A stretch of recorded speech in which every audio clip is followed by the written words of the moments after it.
guys, welcome back to Wednesdays with Bright Lights Theater. I'm really excited that I get to talk to you today about improv and what that means and how you can do improv in your home using our story cube roles. Okay, so I have a role here for myself and I'm going to tell you a story based on this story cube role that we're going to reference back to as we talk about improv, okay?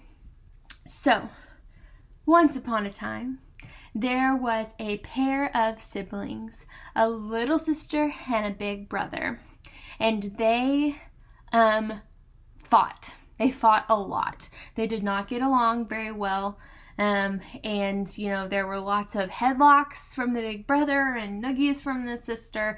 It was not a very cordial relationship. So they fought all of the time, but they had to spend lots of time together because mom had to go to work and run errands and do things.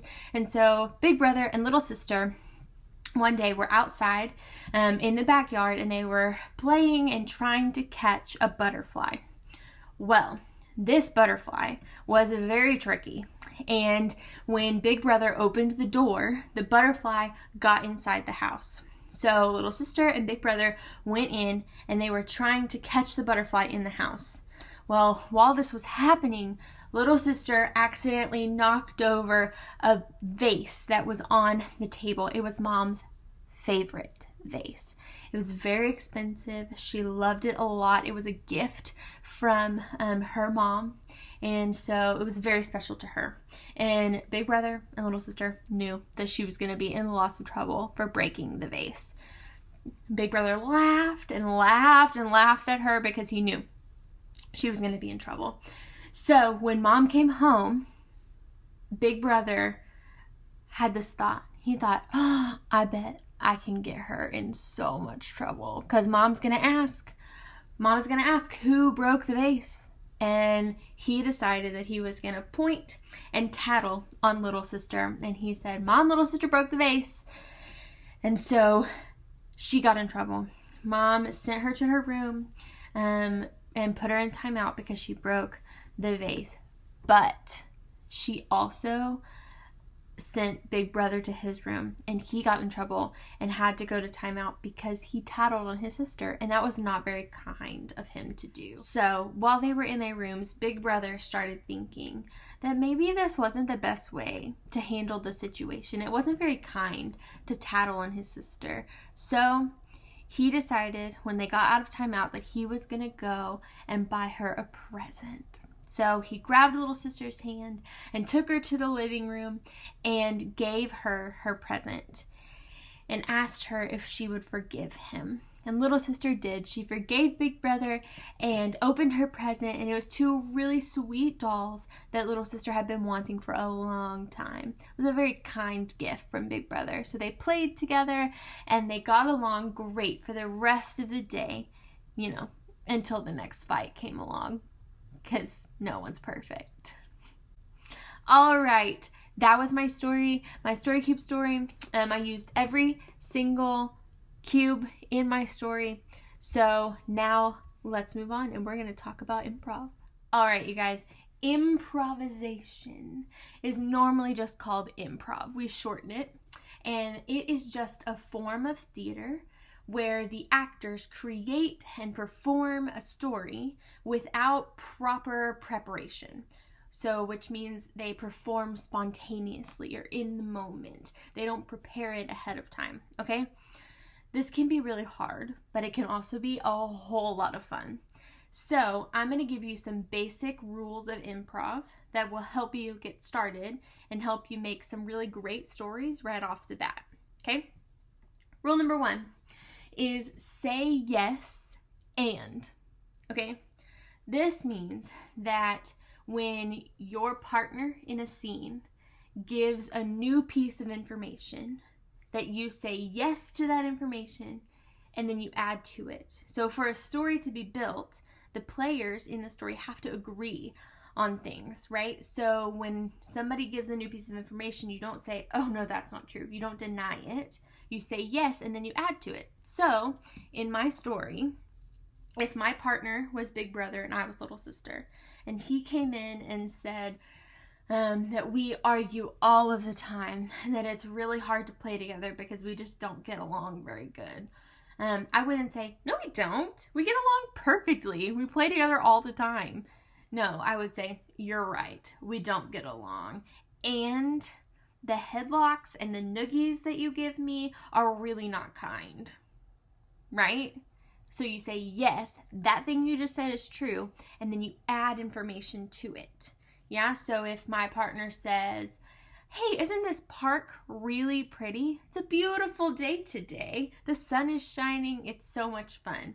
I wouldn't say, nuh-uh, it's raining, and I'm so cold. This is awful.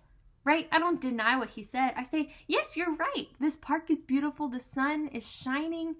And, hey, look at that cloud up there. Doesn't it look like a bunny? How fun is that? Right? You say yes to what they say, and then you add to it. That's rule number 1. Rule number 2, avoid too many questions, okay? So questions force your partner to make all of the creative decisions. It forces them to do all of the work.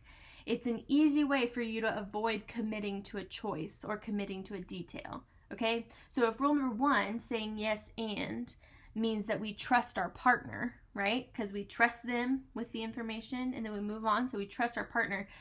Avoiding too many questions means that you have to trust yourself. You have to trust that the decision that you make, the detail that you give, is a good one, is a creative one. And so if my partner, again, says, hey, this park is really great, then you don't say, what's in the park? You just say, you're right, this park is great. Hey, look at that swing set over there. Do you want to go swing? That's a better question, right? You can say, let's go swing on the swing set over there. You decided that there was a swing set in the park. You didn't have to ask your partner to make a decision about what was in the park, right? Does that help?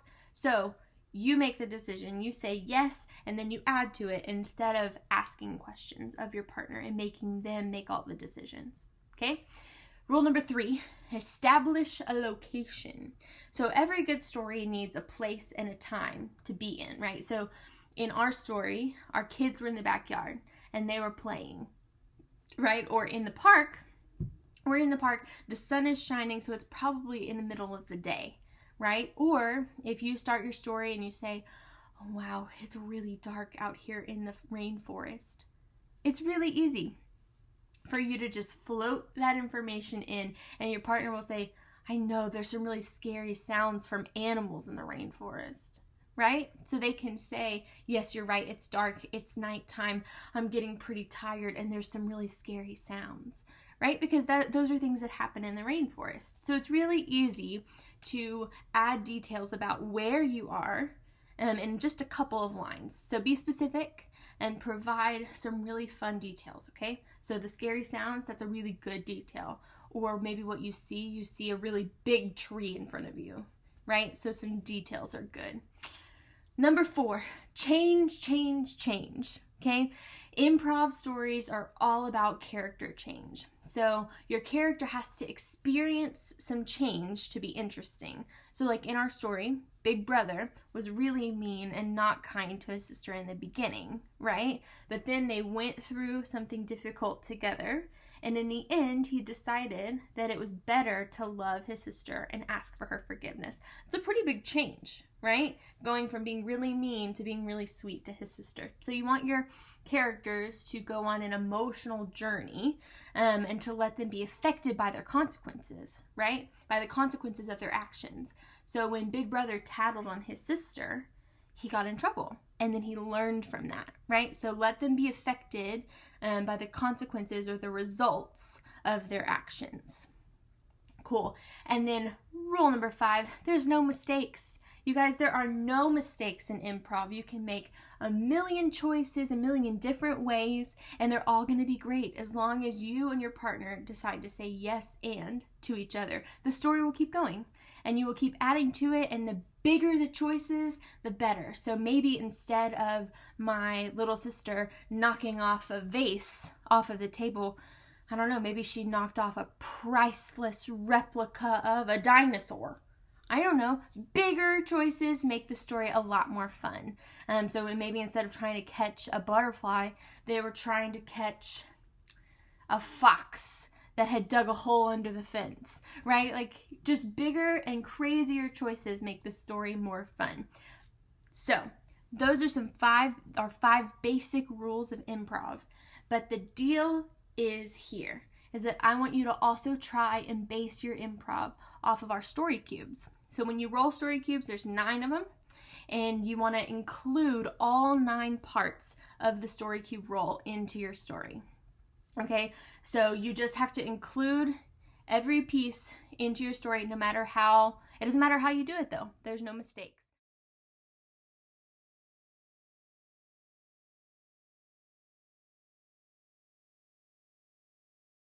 So I'm going to put a roll of our story cubes at the end of this video, and I want you guys to try and make an improv scene with your siblings or with your parents that includes all of the story cubes, okay? And this is a fun way that you can use the story cubes that we're posting on our Instagram and on our Facebook every day. So you can either just tell a story like Miss Lauren did, or you can make an improv scene with your family out of the story cube roll, or you can write a story. You can write a short story with the story cube rolls like Miss Megan taught us how to do last week.